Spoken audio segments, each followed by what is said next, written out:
Hola chicos, disculpen, había hecho esta grabación y no me sirvió el sonido, entonces estoy haciendo de nuevo. Eh, okay, so let's start with spacing. Remember that the whole paragraph is going to be double spaced. And the margin here is going to be uneven. That means that you have to place it here. Well, that was for the title, right? The title has to be sent to the center, but see, this is flush to the left. But this information has to be in single space to not take away more space. So you go here and you go to 1, right? Let's go again and we go to opciones de interlineado and you click on no agregar espacio entre párrafo del mismo estilo, accept, and you're going to have this single space. But here we need another space. Sorry. Here we need another space, so we can have double space from here to the title and then from here to the paragraph.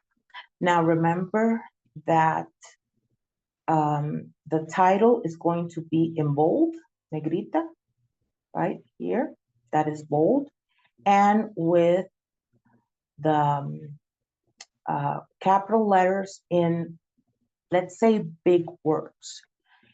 In the case of with, it's a preposition, but APA says that it has to be capitalized. The only word that I did not capitalize here is in, because it's a short preposition.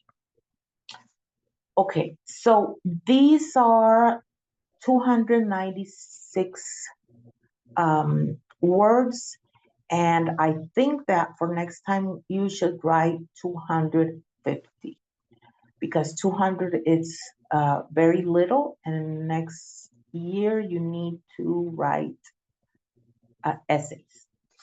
Now let's go and look a little bit at punctuation. It says, when we finished our courses, comma, this is a dependent clause. It doesn't mean anything by itself. And it's at the beginning, before my subject and my verb. All right, so we place a comma here. 3 classmates and I don't I don't use a comma here and I, because I'm just joining 3 classmates and I. That is the subject. So I'm joining 2 subjects or 2 parts of the subject.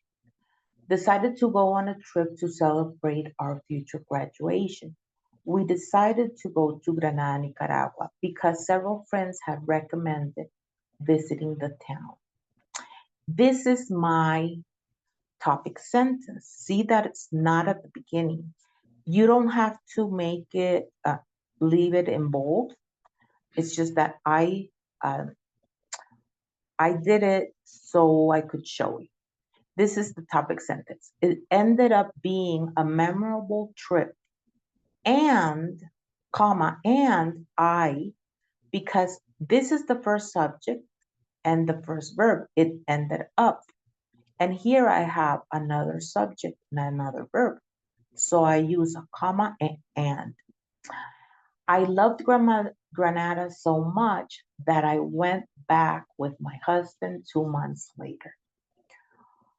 Again, we have a dependent clause, on the first trip with my classmates. Okay, so that is the first part of the sentence, but it is a dependent clause.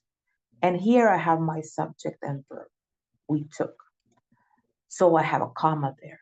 We took Ticabús at 5 a.m. and at 1:30 we arrived in Granada. We went to our hotel, okay, subject, verb, right? But the room, another subject and another verb. The room was not ready. So I add a comma and a but here. And then I continue with another with another contraction. I'm sorry, with another fanboy, right? I use comma. So we went, this is consequence, right? So we went, my other subject and verb, we went to have lunch at a well-known restaurant. The food was very good. That is an independent clause. It has full meanings. And I want to add something else because see that this is very short. So, comma, but a bit more expensive than other nearby restaurants. After lunch, comma, right? Because my subject and verbs are here. After lunch, we walked back to the hotel and enjoyed and enjoyed all the colonial architecture of the town, which was founded in 1824. I have a comma here because this is extra information and I can eliminate it and it doesn't change the sentence. That's why there's a comma. When we were set in our room, again, when we were set, so a dependent clause, we visited Lake Nicaragua, which was 5 blocks away from the hotel. Now, yes, I can place a comma here because I can also eliminate that, which was 5 blocks. Sometimes we cannot eliminate it if it is going to, this part, like which or that, is going to say what the noun is. It's going to identify the noun. But here it's extra information. The lake has many small islands created by an avalanche of Mombacho volcano. Remember, your adjectives are going to be before the noun. Now, in this case, it's the name of the volcano, but that means it's also an adjective when it's placed before volcano. It's like saying, no, forget it. Okay, comma, so, and I have another subject and verb here, right? So it is a beautiful sight. As a matter of fact, remember our connectors, comma, the following day we took a tour to see the islands closely, comma, and we had a great time. This is my second independent clause, right? I can say we had a great time, and I can say we took a tour to see the islands closely, and that is it has complete meaning. So I'm joining 2 independent clauses. For 2 more days, in this case, this is actually, well, it doesn't matter. You can see that expresses the time. And we start here with our subject and verb. So since this is not part of the subject and verb, I use a comma. I can also change this to the end.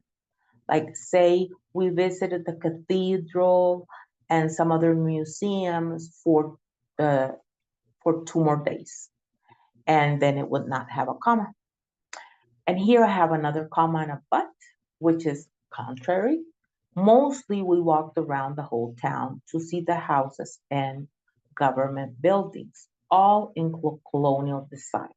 So here I'm making a comment about the houses and colonial and government buildings. And therefore, this is extra information, and that's why we have a comma. Furthermore, one of the connectors we learned, and a comma, we went to the calzada every day. La calzada is a pedestrian street with many restaurants on both sides, comma, and at night there's lively multicultural atmosphere. So that's another independent clause. I can say just there is a lively multicultural atmosphere. So since I have 2 independent clauses, I join them with and. One of my fondest memories of Granada is the lighted churches at night. And here I use a semicolon. You are not going to use semicolons yet. At the end of the semester, I'll teach you how to use them, but I use a semicolon and the connector, however, and a comma. There are so many amazing places that it is hard to choose one. Okay, so that is my paragraph. I hope that it helps, especially in the sense of what a narrative paragraph is, and a little bit about punctuation, and of course, the format that you must remember. Okay, see you.